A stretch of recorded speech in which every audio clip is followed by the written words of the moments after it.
नमस्कार, संजीवनी में आप सभी का स्वागत है। मैं हूं आपके साथ दिव्या तिवारी। आजकल मौसम बदल रहा है और मौसम बदलने के साथ साथ लोगों को सर्दी खांसी की समस्याएं हो जाती हैं।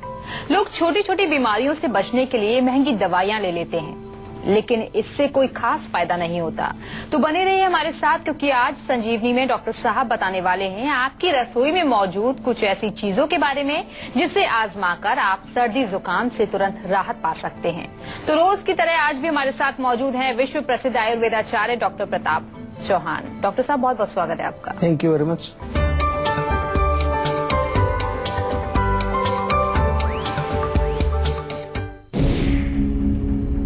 सांस लेने में होती है परेशानी, आंखों से निकलता है पानी, गले में रहता है दर्द और बार बार आती है छींकें, तो हो जाएं सावधान, हल्के में ना लें कोल्ड की परेशानी।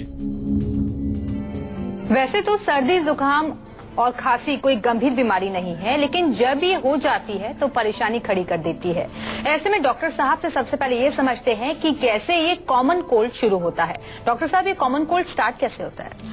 देखिए, कॉमन कोल्ड जैसा नाम से आपको मालूम होता है कि बहुत कॉमन है, बार बार हो जाता है। कोई थोड़ा बहुत आपने कुछ ठंडा खा लिया, ठंडा पानी पी लिया। कई लोगों को तो मैंने देखा है कि हल्का सा एसी में थोड़ी देर बैठ जाए तो तुरंत उनको कोल्ड पकड़ जाता है। कभी कभार ठंड लगने से डेफिनेटली, जैसे मौसम बदलता है तो खास तौर से सुबह के टाइम, शाम के टाइम हल्का सा मौसम ठंडा हो जाता है, लेकिन हम अभी गर्मी के ड्रेस में ही रहते हैं, हाफ स्लीव्स में, शॉर्ट्स में घूमते रहते हैं। सुबह खास तौर से जब बाहर निकलते हैं तो वो भी जो है ठंड आपको पकड़ जाती है। तो क्योंकि नाम से आपको पता चल रहा है कोल्ड है, तो कोल्ड की शुरुआत कोल्ड से ही होगी, ठंडक से ही होगी।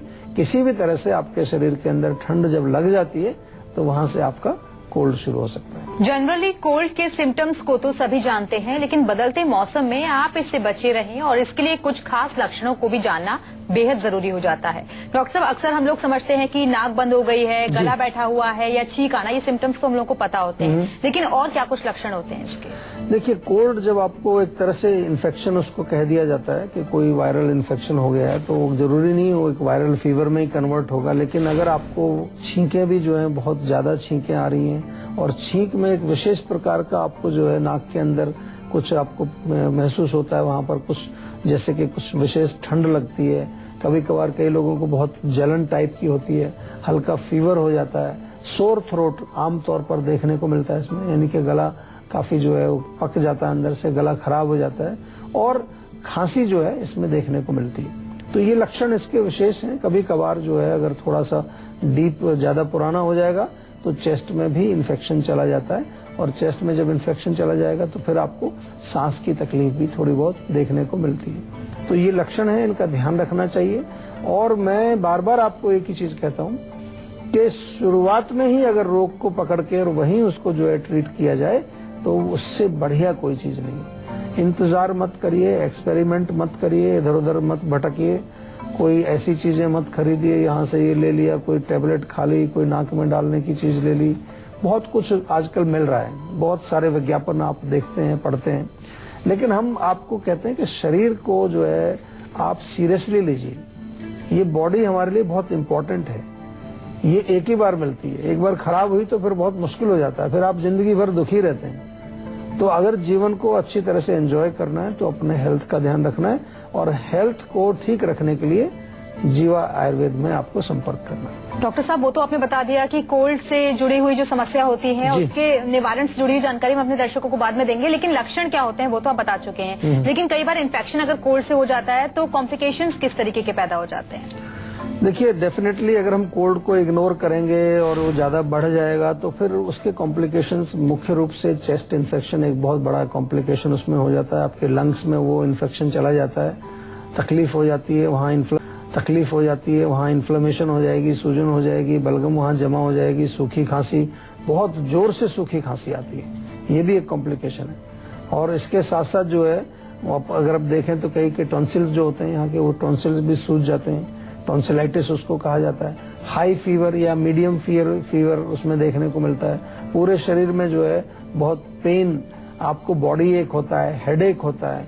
तो इस तरह के कॉम्प्लिकेशन उसमें आपको देखने को मिलते हैं कि वो इन्फेक्शन जो है आपका चेस्ट तक चला जाता है और खास तौर से पूरी बॉडी में आपको उसके लक्षण फिर देखने को मिलते हैं। अक्सर ही देखा जाता है कि लोग सर्दी खांसी जुकाम को नजरअंदाज कर देते हैं, लेकिन ये कब खतरनाक हो जाता है।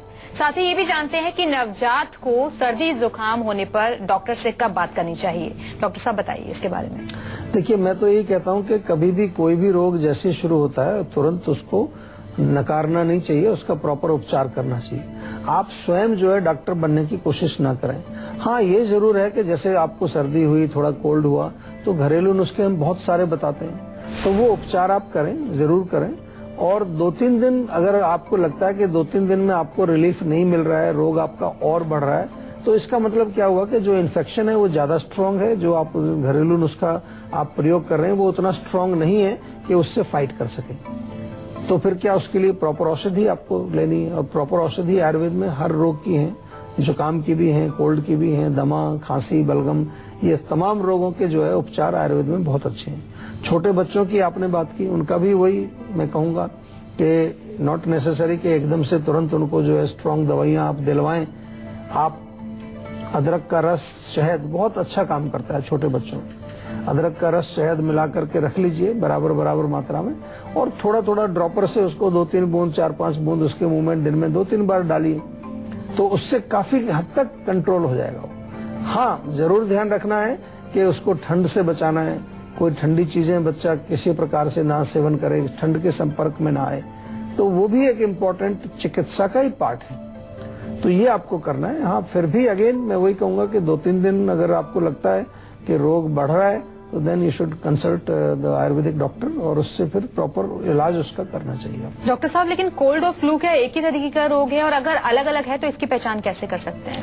देखिए, डेफिनेटली थोड़े लक्षण सिमिलर हैं उसमें।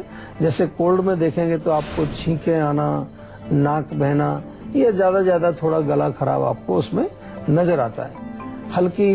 हल्का सा कभी कभार हरारत शरीर में आपको महसूस होती है। लेकिन जब आपको फ्लू अगर हो जाता है तो फ्लू में लक्षण थोड़े से और उग्र हो जाते हैं। यानी कि एक तो जैसे खांसी आपको आएगी, बहुत जोर से खांसी आएगी, सूखी खांसी आएगी, पूरा बदन उसमें हिल जाता है, और साथ में थोड़ा चेस्ट में जब इन्फेक्शन चला जाता है इसकी वजह से थोड़ा ब्रीदिंग ट्रबल भी उसमें आपको महसूस होने लगती है। बुखार डेफिनेटली होता है, उसमें फीवर हो जाता है। इनिशियली जब कोल्ड लगता है तो उसमें फीवर नहीं होता, हल्का हरारत आपको होती है, इसमें बुखार आपको होता है, और इसके साथ साथ जो है नाक बंद हो जाती है। कोल्ड में नाक जनरली रनिंग नोज होती है, यहाँ स्टफी नोज आपकी हो जाती है, उसमें बलगम जमा होता है, और वही बलगम जो है फिर आगे गले में जाकर के भी गला भी आपका चोक कर देता है। तो इस तरह से थोड़ा डिफरेंशिएट उसमें कर सकते हैं। लेकिन अल्टीमेटली बात यहाँ पर जो है समाप्त नहीं होती है कि आपको कोल्ड है या फ्लू है। अल्टीमेटली जो है बात समाप्त कब होगी, जब आप उसका प्रॉपर इलाज करेंगे। और प्रॉपर इलाज कैसे करेंगे? सेहत का नंबर डायल करना है, अपना नंबर लिखवाइए, जीवा के डॉक्टर से आपसे बातचीत करेंगे और वो निर्णय लेंगे कि कौन सी औषधि आपको काम करेगी, कौन सी नहीं करेगी। अपने आप एक्सपेरिमेंट नहीं करना है, और अपने आप भी अपना डॉक्टर कभी बनने की कोशिश मत करिए। चलिए, अब बारी है आज की संजीवनी की, जिसमें डॉक्टर चौहान से जानेंगे 5 ऐसे होममेड आयुर्वेदिक मेडिसिन के बारे में जिसकी मदद से आप सर्दी जुकाम से चंद घंटों में निजात पा सकते हैं। डॉक्टर साहब, बताइए वो टिप्स। देखिए, कोल्ड जो होता है उसमें कई चीजें होती हैं, तो सबका ध्यान आपको रखना है। सबसे पहले जैसे गला आपका खराब है तो गला खराब में गरारे करने से बहुत लाभ मिलता है। गर्म पानी में थोड़ा हल्दी डाल दीजिए और वो हल्दी वाले पानी से आप गार्गल करें, थोड़ा चाहे तो हल्का सा नमक भी उसमें डालिए, तो उससे आपका गले में बहुत राहत मिलती है, क्योंकि हल्दी में बहुत सारे गुण हैं। इसी प्रकार से जो आपकी नाक बहती है, छींकें आती हैं, उसमें सिंपल अगर सौंठ का चूर्ण भी आप शहद में मिला करके दिन में 2 बार चाटें तो उससे बहुत रिलीफ मिलेगा। अगेन, जो आपके शरीर में हरारत, थकावट रहती है, तो आप ले लीजिए 3-4 तुलसी के पत्ते, 2-3 लौंग, 2-3 काली मिर्च, थोड़ा ताजा अदरक, 1 कप पानी में डाल करके उबाल लीजिए उसको, और उबाल करके फिर उसको छान करके आपने पीना है, और उसमें चाहे तो थोड़ा शहद मिला लीजिए। तो ये काढ़ा जो बनता है बहुत फायदा करता है आपको। पूरे कोल्ड कफ के जितने सिम्टम्स होते हैं उसमें बेनिफिट मिलता है। एक चीज मैंने देखी कि कोल्ड जब होता है तो कई बार शरीर में बड़ी वीकनेस होती है, इम्यूनिटी कमजोर हो जाती है। तो धनिया 1 चम्मच ले लें साबुत, थोड़ा सा कूट लीजिए उसको, 1 चम्मच अदरक छोटा छोटा कटा हुआ 1 कप पानी में डाल के बॉईल कर लीजिए अच्छी तरह से, और जब उबल जाए तो उसके पश्चात जो है आप उसको थोड़ा सा छान करके शहद मिला करके पी लीजिए, तो उससे भी आपको काफी लाभ होगा। हाँ, एक चीज का हमेशा ध्यान रखना है, मैं आपको बार बार समझाता हूँ कि ये नुस्खे जो हैं ये केवल आपको थोड़ा सा राहत दिलाने के लिए हम बताते हैं। रोग आपके शरीर में है, उसका उपचार आयुर्वेदिक औषधियों से ही होगा, और आयुर्वेदिक औषधि आपको आयुर्वेदिक डॉक्टर ही लिख करके देंगे, अपनी मर्जी से आपको नहीं खरीदना है कुछ भी। डॉक्टर साहब, टिप्स के तौर पर आपने होम रेमेडीज तो हमारे दर्शकों को बता दी, लेकिन इसकी रोकथाम के लिए क्या कुछ सावधानियां बरतनी चाहिए और खान पान में क्या बदलाव करें? देखिए, सबसे पहले जो कि कोल्ड का मामला है, तो कोल्ड से बचना है, ठंड से बचना है, एक्सपोजर टू कोल्ड, चाहे वो ठंडा पानी है, आइसक्रीम है। मैं देखता हूँ लोग आजकल सर्दी के मौसम में भी आइसक्रीम खा रहे हैं, खुले आम जो बाहर जब आप निकलते हो, विशेष तौर से आपके कान, आपके पैर, ये थोड़ा इन पर ठंड जल्दी पकड़ता है। और एयर कंडीशनर बहुत ज्यादा आजकल प्रयोग होता है ठंड के मौसम में भी। मैंने देखा कई जगह ऑफिसों में लोग एसी चला के रखते हैं, कार में एसी चला लेते हैं, तो इससे बचना है। और खाने पीने में भी आपको जो है थोड़ा सा हल्का भोजन आपको चाहिए जो बलगम ना बनाए। एंड मेक श्योर, सर्दियों में बहुत सारी चीजें हमारे यहाँ नेचुरली मिलती हैं, तिल के चीजें बनती हैं, तिल के लड्डू होते हैं, तिल की रेवड़ी वगैरह होती हैं, मूंगफली होती है, सब चीजें बॉडी को जो है ताकत देती हैं, हीट करती हैं। तो इन चीजों का सेवन नियमित रूप से करना चाहिए, कोल्ड ड्रिंक वगैरह का सेवन नहीं करना चाहिए। यूपी से इस वक्त एक कॉलर नेहा हमारे साथ जुड़ी हुई है। नेहा, बहुत स्वागत है आपका, सवाल कर सकती हैं आप डॉक्टर साहब से। मेरी बड़ी सिस्टर है सर, तो उनकी ना जो नाक की हड्डी है ना, उनकी नाक ना बंद रहती है, तो डॉक्टर ने कहा है कि उनकी नाक की हड्डी बढ़ गई है, तो उसके लिए ऑपरेशन के लिए कहा है। बट अच्छा। मैंने सुना है कि ऑपरेशन करवाने के बाद भी ये प्रॉब्लम दोबारा हो जाएगी, तो क्या आयुर्वेदा में इसका कोई उपचार है? देखिए, आपने जो है जो भी डिसीजन लिया है अच्छा डिसीजन लिया है, क्योंकि ऐसे बहुत सारे पेशेंट हमारे पास आते हैं जिनको ये बता दिया जाता है कि ऑपरेशन कराइए इसमें। लेकिन हम एक चीज बार बार आपको समझाते हैं कि रोग का कारण समझना चाहिए। उनकी नाक में जो है हड्डी बढ़ी या वहां पर बलगम जमा हुआ या साइनस में उसके जो ब्लॉकेज हुई, उसका कारण क्या है। सिंपल भाषा में अगर समझेंगे तो बहुत ज्यादा बलगम, म्यूकस जब बॉडी में बनने लगता है तो वहां जाकर जमा हो जाता है, और वो हड्डी के ऊपर जब जम जाएगा तो उसको कहते हैं हड्डी बढ़ गई है या नाक की हड्डी टेढ़ी हो गई है। ऑपरेशन में क्या करेंगे, उसको थोड़ा स्क्रैच करके, खुरच के उसको बाहर निकाल देते हैं। जो ऊपर जम गया उसकी हड्डी तो वहीं रहेगी, लेकिन वो दोबारा से जमेगा। कईयों को तो 6 महीने 1 साल में दोबारा हो जाता है। अगर आपको जब तक ये नहीं समझाया जाएगा कि ये बना क्यों, आपको उसका रूट कॉज क्या हो सकता है, आपके भोजन में कोई कारण है और उस भोजन को आप चेंज नहीं करेंगे तो कैसे ठीक होगा, दोबारा फिर हो जाएगा। और पुणे से इस वक्त एक कॉलर आदित्य हमारे साथ जुड़े हुए हैं। आदित्य, बहुत स्वागत है आपका। किसकी हेल्थ के बारे में आप जानना चाहते हैं? सवाल कर सकते हैं इश्यूज बताकर। मुझे ना इचिंग होने लगती है बॉडी में सनलाइट में जाने पे। अच्छा, तो मैं सनलाइट में नहीं जा सकता इस मौसम में। तो उसमें कुछ दाने वाने निकलते हैं या ऐसी बस खुजली होती है केवल? बस खुजली होती है। अच्छा, देखो, इसमें कई लोगों को कई प्रकार की एलर्जी होती है, स्किन एलर्जी होती है, कुछ लोगों को सीजनल होती है, कुछ लोगों को जो है परमानेंट होती है। तो हम जो है सबसे पहले तो वो समझने की कोशिश करते हैं कि वात, पित्त, कफ कौन से दोष का प्रकोप है। धूप में जाने से होता है तो डेफिनेटली पित्त का इन्वॉल्वमेंट इसमें लगता है, क्योंकि गर्मी में जब भी आप जाते हैं, अभी फिलहाल के लिए एक तो नारियल का तेल लगाएं। खास तौर से जब भी आप बाहर जाते हैं, धूप में जाते हैं, तो बॉडी में नारियल का तेल लगा करके जाएं, तो उससे आपको काफी राहत मिलेगी। दूसरा जो है, रात को सोते समय थोड़ा सा 1/4 चम्मच हल्दी 1 कप दूध में मिला करके आप पीना शुरू करें, उससे भी आपको राहत मिलेगी। और नीम के पत्ते यदि अवेलेबल हैं आपके आसपास तो 5-6 पत्ते सुबह खाली पेट चबा करके खाइए। ये काम तो शुरू कर दीजिए राहत के लिए। लेकिन रोग को ठीक करने के लिए, जड़ से ठीक करने के लिए आयुर्वेदिक औषधि आपको डेफिनेटली, और वो भी क्या, पर्सनलाइज्ड, जिसको हम कहते हैं जीवा आयुनिक ट्रीटमेंट आपको चाहिए, पर्सनलाइज्ड ट्रीटमेंट चाहिए, और उसके लिए आयुर्वेद के डॉक्टर से बातचीत आपको करनी पड़ेगी। हरिद्वार से कॉलर विकास इस वक्त हमारे साथ जुड़े हुए हैं। विकास, बहुत स्वागत है आपका। किसके बारे में आप जानना चाहते हैं? सवाल कर सकते हैं डॉक्टर साहब से, बीमारी बताकर। सर, एक हमारा बच्चा है 3 साल का जी, तो उसको बुखार आया था। बुखार तो चला गया, पर उसके होठों के आसपास बड़े दाने से निकल आए हैं सर। अच्छा अच्छा, हाँ, वो छाले टाइप से हो गया। हाँ जी, हाँ जी, हाँ जी। गया है। हाँ, कई बार देखिए बुखार के बाद जो है ना, गर्मी जो बॉडी की हीट होती है उसके कारण, या कई बार कुछ दवाइयों का भी रिएक्शन होता है, मैंने देखा है। तो वो ऐसा कुछ एलर्जी टाइप की हो जाती है। तो इसमें बहुत अच्छा रहेगा, या तो देसी घी आपके घर में होगा तो देसी घी का लेप करें उस पर, या फिर नीम के पत्ते थोड़े पीस लीजिए, उसमें बराबर मात्रा में जो घर का मक्खन होता है, सफेद मक्खन, वो मिला करके पेस्ट बना लीजिए। नारियल का तेल लगाने से भी फायदा होगा। हाँ, एक चीज का ध्यान जरूर रखें कि उसको कोई भी गर्म चीजें ना खिलाएं। किसी प्रकार की कोई चीजें जो गर्म तासीर की है, जो बॉडी में हीट पैदा करती हैं, दे आर नॉट गुड, उससे उसको नुकसान होगा। हाँ, आप अगर चाहें तो थोड़ा आंवले का सेवन उसको जरूर कराइए, किसी भी फॉर्म में, चूर्ण के फॉर्म में या जूस के फॉर्म में, या ताजा आंवला मिलता है उसको उबाल करके खिला सकते हैं, तो उसका बहुत फर्क पड़ेगा। गिलोय भी काम करती है इसमें।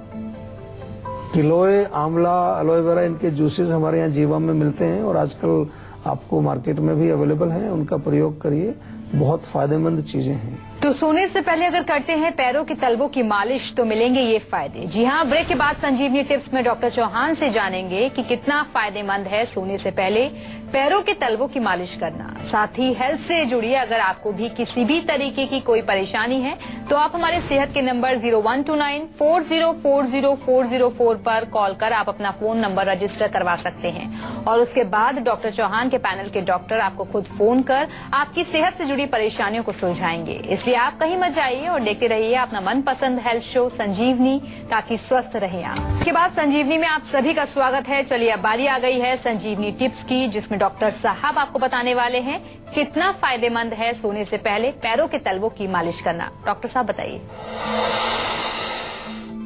देखिए, पैरों के तलवों की मालिश करने के बहुत सारे फायदे होते हैं। आमतौर पर तो मैं बताता ही हूँ अपने शो में कि यदि आपको रात को नींद अच्छी नहीं आती है तो रात को सोने से पहले पैरों को अच्छी तरह धोएं और तलवों में मसाज करें, उससे नींद बहुत अच्छी आती है। दूसरा जो है, आपके नर्वस सिस्टम, आपकी जो नसें हैं, उनको भी इससे ताकत मिलती है, तो नरिशमेंट आपका होता है इससे। मेटाबॉलिज्म आपका इम्प्रूव होता है, आपका जो पाचन संस्थान है, खाने पीने का जो पूरा पचाने का सिस्टम है, ये अच्छा इम्प्रूव होता है। एंड नॉट ओनली दैट, ये आपके शरीर से टॉक्सिन्स को बाहर निकालने में भी हेल्प करता है तलवों में मालिश करना। और एक चीज शायद आपको मालूम ही होगी कि हमारे पैरों के तलवों में, हाथ के जो हथेलियों में बहुत सारे इंपॉर्टेंट पॉइंट्स होते हैं, जिनको कई नाम से कहा जाता है। कुछ लोग उनको एक्यूप्रेशर पॉइंट बोलते हैं, कुछ लोग रिफ्लेक्सोलॉजिकल पॉइंट बोलते हैं, हमारे यहाँ मर्म स्थान उनको कहा जाता है। सुजोक वाले कुछ अलग तरह के पॉइंट्स आपको बताते हैं, एनर्जी पॉइंट्स। तो वो तलवों में बहुत सारे ऐसे होते हैं। तो तलवों में जब मालिश करते हैं आप, तो वो पूरे हमारे ऑर्गन्स जो हैं वो चार्ज हो जाते हैं, एक तरह से उनको एनर्जी मिलती है, उनको शक्ति मिलती है। तो बहुत बहुत शुक्रिया आपका डॉक्टर साहब हमारे दर्शकों को जानकारी देने के लिए। Thank you very much. तो आशा करते हैं कि डॉक्टर साहब ने आपको जो उपाय बताए हैं उन्हें अपनाने से आप हमेशा सेहतमंद रहेंगे। संजीवनी प्रोग्राम के जरिए हम आपको हमेशा फिट और हेल्दी बनाए रखेंगे। आपको बता दें कि आप हमारे सेहत के नंबर 0129404040 पर फोन कर आप अपनी कॉल रजिस्टर करवा सकते हैं। आप हमें ईमेल भी कर सकते हैं। हमारी ईमेल आईडी है info@jiva.com। आप फेसबुक के जरिए भी हमसे जुड़ सकते हैं। हमारी फेसबुक आईडी है www.facebook.com/jiva ayurveda। तो इसी उम्मीद के साथ कि आप हमेशा खुश रहें, स्वस्थ रहें। अगले एपिसोड में फिर होगी आपसे मुलाकात। तब तक के लिए मुझे दीजिए इजाजत। नमस्कार।